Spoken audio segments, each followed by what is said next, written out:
All right, senior math.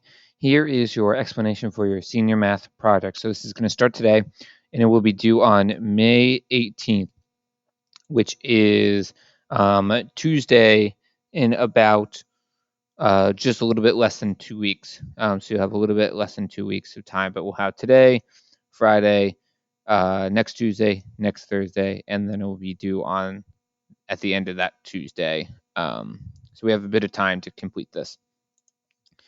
So this is going to be your senior math statistics project. It's going to be the final grade you will receive in senior math this year. So it's split up into 5 different tasks that you'll need to complete. So task 1 is collect data. So you're going to create so I'll just read it. During this project, you will come up with a question that has a quantitative answer that relates to your senior project. For example, how many hours of sleep did you receive on average on a school night? Or how many siblings do you have? This question will be used in a survey that you will create. So you're going to create some sort of survey question, and then you're going to use it to collect some data. So once you've come up with your question, you will need to create a hypothesis. Hypothesis is an educated guess on what you believe the outcome will be of your survey. For example, my hypothesis is that most students will get at least 6 hours of sleep on a school night, or my hypothesis is that the majority of students will have between 1 or 2 siblings. You will need to write down your hypothesis before you give your survey. So before you start collecting data, you need to figure out what is your hypothesis. So figure out your question first, then come up with a hypothesis, and then start collecting your data. After you created your hypothesis, you will create a survey to give to people. This survey can be a Google Forms, a written survey, or you can verbally ask people. You're required to survey at least 30 people. You can record these results on Google Sheets, a piece of paper, or another form of record keeping that you can think of. Google Sheets is probably the easiest because you can do a lot of things with Google Sheets once you get your survey data on there. But if you want to put it on a piece of paper or some other thing, that works as well. So that's task number 1. Task number 2, organize and analyze your data. So you need to organize your data using a tablet from least to greatest, or using a table from least to greatest. From this table, you will create a stem and leaf plot. With this stem and leaf plot, you will find some information about your data. You will need to find the mean, median, mode, range, any outliers, the maximum, the minimum, upper quartile, lower quartile, standard deviation, and standard deviation. So those are all things that we talked about so far in this year that we'll have to figure out. Next, we'll have to represent our data. So now that you have organized your data and analyzed it, you will need to create some graphics to help you represent your data. You will need to create a pie chart, a histogram. Once the histogram is created, you have to determine whether a histogram is skewed, uniform, or symmetrical, or neither. Next, you will use your result from task 2 to create a box and whisker plot for your data. And then finally, the box and whisker plot uses the max, min, upper quartile, low quartile, all those things that we talked about. And then finally, you use standard deviation in the mean to find what is the 95% confidence interval that the mean of the entire population resides between. That was the most recent thing we did that you need to do, the 95% confidence interval.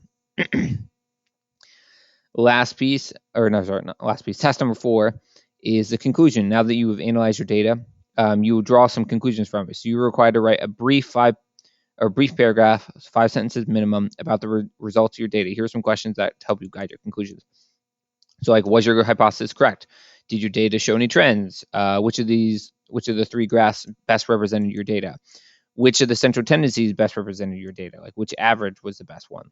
What other variables might have affected your results? Was there things that made your data skewed more one way? Do you think if you asked your question differently, it would have been better? Or what are some follow-up questions you could ask to the people surveyed to better learn more about your data? And the last thing is the presentation. So you need to create a presentation, either slides, a PowerPoint, Prezi, Google Draw, something like that shows your work. Here's a list of required information that must be on your presentation. So you must have your question, your hypothesis, the stem and leaf plot, the mean, median, mode, maximum, minimum, standard deviation, and any outliers. You need to have a pie chart, your histogram, along with the decision of the shape, whether it's skewed, symmetrical, or uniform. You have to have a box and whisker plot. You have to have a range for your 95% confidence. And then you have to have your conclusion on there. Once again, this is due May 18th. So you have a bit of stuff that's due, but if you split it over the different days, if you focus on, like, for the first day, just collecting your data and coming up with that question hypothesis, and then the next data, organizing it and finding these key pieces of information, and then representing it, as you break it down into different days and the different tasks, it's not too much per day. I have some examples of the first 3 tasks on this Google Sheets right here. So, for example, you have a question on a scale of 1 to 5. What is your opinion of blank? Whatever you want to ask about. I came up with a hypothesis. I believe that the average opinion on blank will be blank. So I believe that the average opinion on, I don't know, cats is that cats are a ranked of 3. I don't know, whatever your question is. And then you're going to record that data. So that data is always all going to go on here. And then you're going to go to example 2. So in example 2, we had all our stuff, but now our data is reorganized. So reorganize our data from highest to lowest.